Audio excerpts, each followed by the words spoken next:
अगर आज तुम्हारी जिंदगी में सब कुछ उल्टा पुल्टा चल रहा है, अगर दिल कहता है कि मेरे साथ ही ऐसा क्यों होता है, अगर हर दिन कोई ना कोई चीज टूट रही है, तो जरा ठहरो।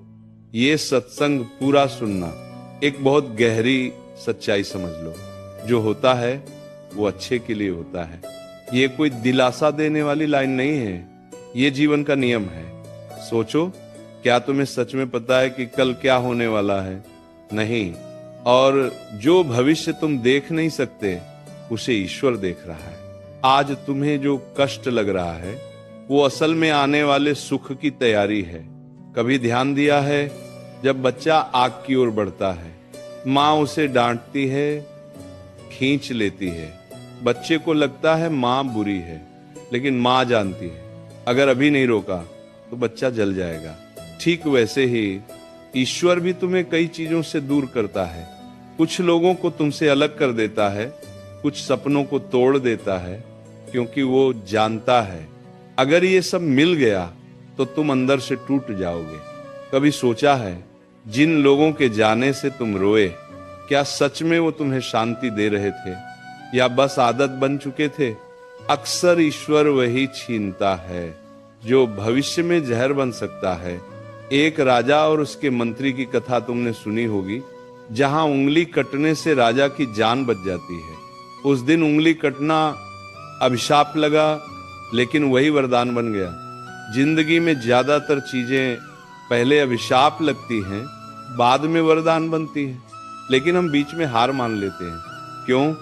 क्योंकि हम तुरंत परिणाम चाहते हैं। बीज जब जमीन में जाता है तो अंधेरे में रहता है। अगर बीज बोल पाता तो कहता मैं मर रहा हूं, लेकिन सच ये है कि वो जन्म ले रहा होता है। आज अगर तुम्हें लग रहा है कि सब खत्म हो गया, तो हो सकता है असल में सब शुरू होने वाला हो। एक सवाल पूछूं, क्या तुम्हारे साथ ऐसा हो रहा है कि भीड़ में भी अकेलापन लगता है? पहले जो चीजें खुश करती थी, अब उनमें मजा नहीं आता, लोगों से दूरी बनने लगी है? अगर हाँ, तो समझ लो तुम्हारा स्तर बदला जा रहा है। जब आत्मा को ऊंचाई पर ले जाना होता है, तो पहले उसे शोर से दूर किया जाता है। ईश्वर तुम्हें सजा नहीं दे रहा, वो तुम्हें तैयार कर रहा है। कभी ये भी महसूस हुआ है कि तुम पहले से ज्यादा सहनशील हो गए हो? पहले छोटी बातों पर टूट जाते थे, अब चुप रह जाते हो। ये कमजोरी नहीं है, ये ताकत का जन्म है। जो सहना सीख जाता है, वही आगे चलकर संभालना सीखता है। और याद रखना, ईश्वर कभी खाली हाथ नहीं करता जब तक देने की तैयारी न हो।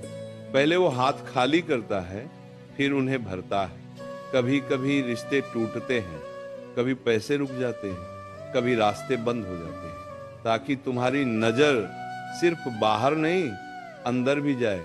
एक सवाल और, अगर सब कुछ हमेशा सही चलता रहता, तो क्या तुम कभी भगवान को याद करते? दर्द इंसान को भगवान के पास लाता है, और भगवान के पास आने वाला इंसान कभी छोटा नहीं रहता।